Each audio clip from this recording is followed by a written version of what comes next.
दोस्तों, मैंने आपको आका करीम का घर भी दिखाया, बीबी खदीजा का घर भी दिखाया और अबू जहल का घर भी दिखाया। अपनी मोहब्बतें इस नाचीज़ फ़कीर के साथ जोड़े रखिएगा। अस्सलाम वालेकुम मेरे अजीज़ो क़ारिब, मेरे अजीज़ो, मैं इफ्तिखार फ़ी प्यारे सऊदी अरब के मुक़द्दस शहर मक्का मुकरमा से आज मैं आपको दिखाऊंगा हमारे प्यारे नबी पाक सल्लल्लाहु अलैहि वसल्लम का घर, बीबी खदीजा ताहिरा रज़ी अल्लाह ताला अन्हा का घर रात के वक्त कैसा नज़र आता है। इसके अलावा अबू जहल का घर जहां अब लैट्रीनें बन चुकी हैं और वो जगह जहां से यहूदी औरत हमारे प्यारे नबी पर कूड़ा फेंका करती थी। दोस्तों, आका दो जहां सरकार मदीना का घर रात के वक्त ऐसे लगता है। जो पीले रंग का आप बिल्डिंग देख रहे हैं, पीले रंग की, यहाँ पर हमारे प्यारे नबी सल्लल्लाहु अलैहि वसल्लम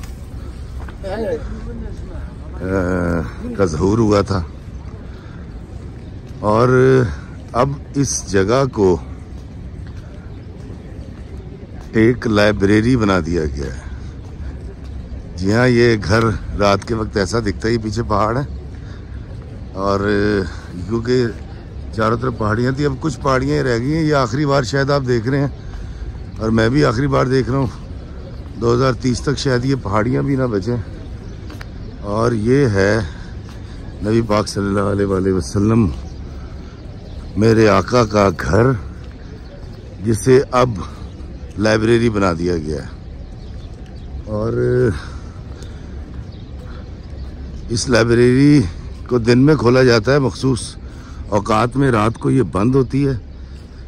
ये रात का मंजर आका दो जहां सरकार मदीना सल्लल्लाहु अलैहि वसल्लम के घर के का रात का मंजर ये है। यहाँ ये बिल्डिंग बना दी गई है और इसको करीब से देखें तो ये बिल्डिंग ऐसी दिखती है।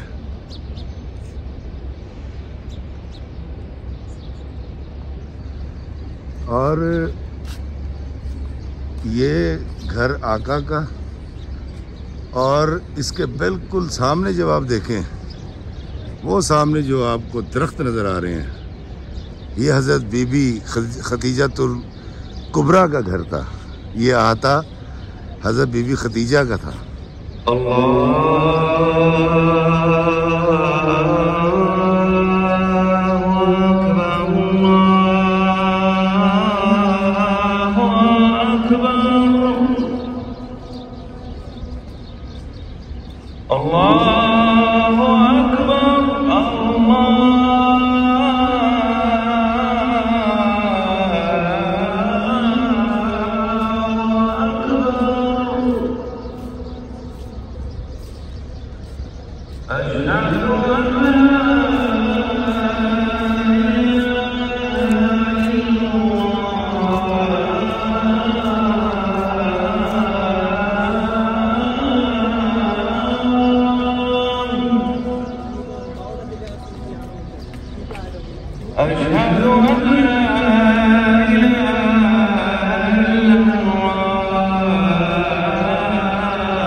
Hey,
दोस्तों, ये रात का मंजर, फजर की अजान हुई है मस्जिदुल हराम में, हरम शरीफ में। और ये मेरे प्यारे नबी का घर, जहाँ अब एक मकतबा यानी कि लाइब्रेरी बना दी गई है।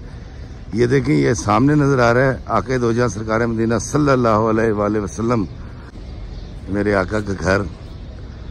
और जब आप इस तरफ जाएं तो बिल्कुल इस घर के आयन सामने तकरीबन 1-1.5 फरलांग के फासले पर ये जो आप दरख्त देख रहे हैं, इसके अहाते में ये घर यहाँ से लेकर पीछे तक था। मैं आपको वो भी दिखाता हूँ। यहाँ बीबी खतीजा तुल कुबरा रजी अल्लाह ताला अन्हा जो है, ये उनका घर था और ये काफ़ी बड़ा घर था। यहाँ पर अहाते के अंदर अब जो चीज़ें आपकी गुम जाती हैं तवाफ़ के दौरान या मस्जिदुल हराम में आप भूल जाते हैं, वो चीज़ें यहाँ पर पहुँचा दी जाती हैं और फिर यहाँ से आप वसूल कर सकते हैं। मैं आपको दिखाता हूँ कि ये घर कैसा दिखता है। अगर इन्होंने जाने की इजाज़त दी, मेरा ख्याल है शायद मैं जा सकूँगा। तो नहीं, इसको इन्होंने शायद बंद कर रखा है।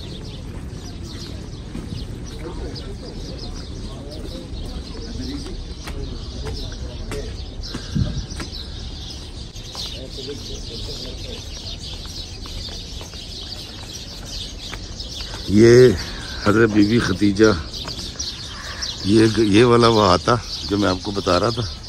हज़रत बीबी खतीजा के घर के हाथे को इन्होंने इस तरह से ताला लगा दिया, सेव कर लिया। अंदर से मैं दिखा नहीं सकता, ये ऐसे दिखता है, ये देखें।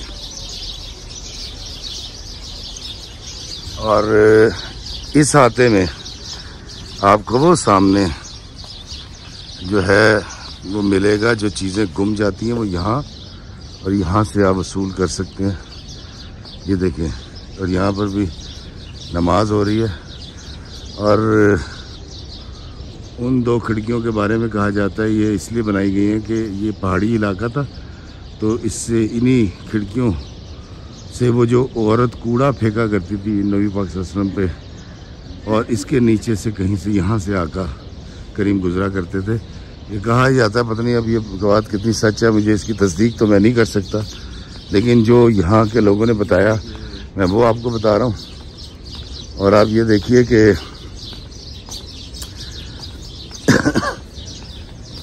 ये घर जो बीबी खतीजा का घर है यहाँ पर, उसके बिल्कुल सामने वो अगर आप देखें तो नबी पाक सल्लल्लाहु अलैहि वसल्लम का जो घर है, आपकी पैदाइश इस घर में हुई। दोस्तों, ये हमारे आका करीम का घर, ये हज़रत बीबी खतीजा के घर में के हाथे में उगे हुए दरख्त हैं, जो लगाए तो बाद में क्योंकि उस वक्त के नहीं। और अब मैं आपको दिखाता हूँ अबू जहल का घर। जी हाँ, अबू जहल जो था तो नबी पाक सल्लल्लाहु अलैहि वसल्लम का चचा, लेकिन वो किस कदर खिलाफ था और खुला दुश्मन था आका का। तो फजर की अजान हो चुकी है और मैंने कहा मैं दिन के वक्त का मंज़र भी आपको दिखाऊंगा, और लेकिन रात का मंज़र भी दिखाना बेहद ज़रूरी है। ये सामने टावर, क्लॉक टावर, और जब आप इस तरफ आएँ तो मैं अब आपको दिखाऊंगा कि अबू जहल के घर का क्या बना। हज़रत बीबी खदीजा के घर के अहाते में, क्योंकि रईस खातून थी मक्का की, तो उनके घर के अहाते में तो वो चीज़ें लोगों को, हाजियों को वापस की जाती हैं जो उनकी गुम जाती हैं, और लोग वहाँ जमा करा देते हैं और हाजी वहाँ से आकर ले जाते हैं। और नबी पाक सल्लल्लाहु अलैहि वसल्लम, मेरे आका के घर को मकतब बना दिया गया, वहाँ पर लाइब्रेरी कायम कर दी गई, यानी कि आका के घर में आज भी लाइब्रेरी है और वहाँ आप किताबें पढ़ते हैं और वहाँ से सीख सकते हैं। और ये जो आप यहाँ से देख रहे हैं, इस हाथे से लेकर और वो दूर तक, ये नबी पाक सल्लल्लाहु अलैहि वसल्लम के उस चचा का घर है। इसको अबू जहल के नाम से याद किया जाता है। और यहाँ पर टॉयलेट बना दिया गया, ये देखें, अबू जहल का ये घर, उसका हाथा, यहाँ पर टॉयलेट बना दिया गया और यहाँ पर लोग रफ़ा हाजत के लिए आते हैं। ये है अंजाम अबू जहल के घर का। यह मैं आपको दिखा रहा हूँ, यह अबू जहल का घर है और यहाँ पर लोग रफ़ा हाजत के लिए आते हैं। तो दोस्तों, अब फजर की नमाज का वक्त हो चुका है, मैं अब नमाज पढ़ूँगा। दोस्तों, मैंने आपको आका करीम का घर भी दिखाया, बीबी खदीजा का घर भी दिखाया और अबू जहल का घर भी दिखाया। फजर की अजान हो चुकी है और मैं फजर की नमाज़ पढ़ूंगा। और आज मैंने अलवदाई उम्रा भी किया। मैंने कोशिश की आपको यहाँ की ज़ियारत कराने की, यहाँ पर मौजूद ज़ियारतों का दीदार कराने की। मुझे दीजिए इजाज़त, इस दुआ के साथ कि अल्लाह हमें आसानियत अता फरमाए और आसानियत तकसीम करने का शर्फ अता फरमाए, आमीन। अपनी मोहब्बतें इस नाचीज़ फ़कीर के साथ जोड़े रखिएगा। अस्सलाम वालेकुम वरहमतुल्लाहि वबरकातुहू। पहले मदीना पाक में और अब खाना काबा में एक दुआ मांगी है। इरादा किया है कि मैं वो पाकिस्तानी बनूंगा जो पाकिस्तानी पासपोर्ट पर पूरी दुनिया को सबसे ज़्यादा एक्सप्लोर करेगा, पाकिस्तान का झंडा और मोहब्बत का पैगाम लेकर पूरी दुनिया में जाएगा। इस रिकॉर्ड को बनाने में आप सब मेरी मदद कर सकते हैं, वो ऐसे कि मेरे वीडियोस को देखें और दोस्तों के साथ शेयर करें। उससे जो रेवेन्यू जनरेट होगा उससे मैं पूरी दुनिया घूम सकूंगा और आपको पूरी दुनिया दिखा सकूंगा। अल्लाह ताला मुझे इस मकसद में कामयाबी अता फरमाए। पाकिस्तान जिंदाबाद।